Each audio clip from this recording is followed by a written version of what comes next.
Shalom, jumpa kembali di hari yang baru, semangat yang baru, berkat yang baru, yang luar biasa dari Tuhan. Tema kita hari ini adalah bukalah pikiranku ya Tuhan. Lukas 24 ayat 45 berkata demikian. Lalu ia membuka pikiran mereka sehingga mereka mengerti kitab suci. Dalam teks ini Tuhan Yesus membuka pikiran para murid. Mengapa dibuka pikirannya? Karena pikiran mereka tertutup oleh sesuatu. Ada selubung yang menutup pikiran mereka, mata rohani mereka, sehingga mereka tidak mengerti kitab suci. Ngomong apapun, mereka tidak bisa mengerti. Tuhan Yesus mengajar mereka, memberitakan sesuatu, mereka tidak sampai masuk di dalam hati mereka. Mungkin hanya lewat saja, tapi tidak mengerti, hanya sambil lalu saja. Mereka tidak mengerti, karena ada selubung yang menutup pikiran mereka. Nah, sehingga Tuhan membuka pikiran mereka. Setelah dibuka pikiran mereka, baru mereka mengerti kitab suci.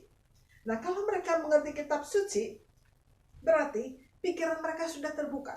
Dan kalau pikiran mereka sudah terbuka, mereka pasti dan harus mengerti keinginan Tuhan, mengerti perkataan Tuhan, mengerti kehendak Tuhan, mengerti bagaimana cara hidup, mengerti bagaimana cara melayani, dan mengerti bagaimana mengisi hidup ini sampai pada tujuannya.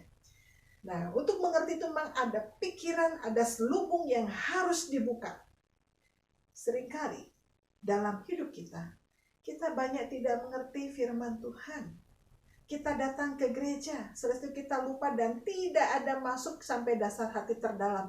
Hanya sebatas pikiran lalu hilang, menguap, dan kita dalam kondisi tidak bertumbuh dan tidak mengerti apa-apa. Kita perlu meminta supaya Tuhan membuka pikiran kita supaya kita mengerti firman Tuhan. Maka kita minta supaya Tuhan menolong kita, menguatkan sehingga dapat melakukan firman Tuhan dengan baik. Kalau pikiran kita sudah dibuka, maka kita mengerti bagaimana cara hidup, bagaimana cara menyenangkan hati Tuhan, dan bagaimana cara untuk menghadapi persoalan-persoalan dalam hidup ini. Karena pikiran kita sudah berikan hikmat oleh Tuhan. Pikiran kita sudah dibuka oleh Tuhan.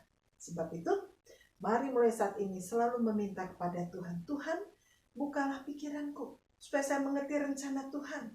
Bukalah pikiranku, supaya saya mengerti firman Tuhan. Bukalah pikiranku, supaya saya tahu bagaimana cara mengatasi persoalan-persoalan dalam hidup.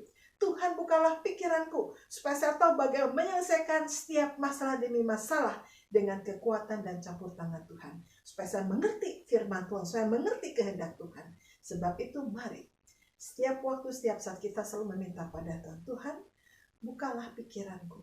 Bukalah selubung yang menutup pikiranku. Bukalah selubung yang menutup mata rohaniku. Supaya saya mengerti keinginan. Sehingga hidup saya terang di dalam Kristus. Karena selubung itu sudah diangkat. Yang menutupi pikiran saya sudah dibukakan oleh Tuhan. Demikian saudara sekalian, supaya hidup kita jelas, terang ke depannya, mari kita selalu minta kepada Tuhan. Tuhan, bukalah pikiran saya. Tuhan, bukalah pikiranku, supaya saya mengerti dalam hidup ini, dan supaya saya sampai pada tujuan hidup saya dengan menyenangkan hati Tuhan. Untuk mengerti tujuan, mari kita terus meminta pada Tuhan, bukalah pikiran saya, sehingga saya punya hikmat di dalam Tuhan. Amin. Ingat, jangan lupa berdoa meminta pada Tuhan, bukalah pikiran saya Tuhan. Amin. Haleluya. Shalom. Tuhan Yesus memberkati.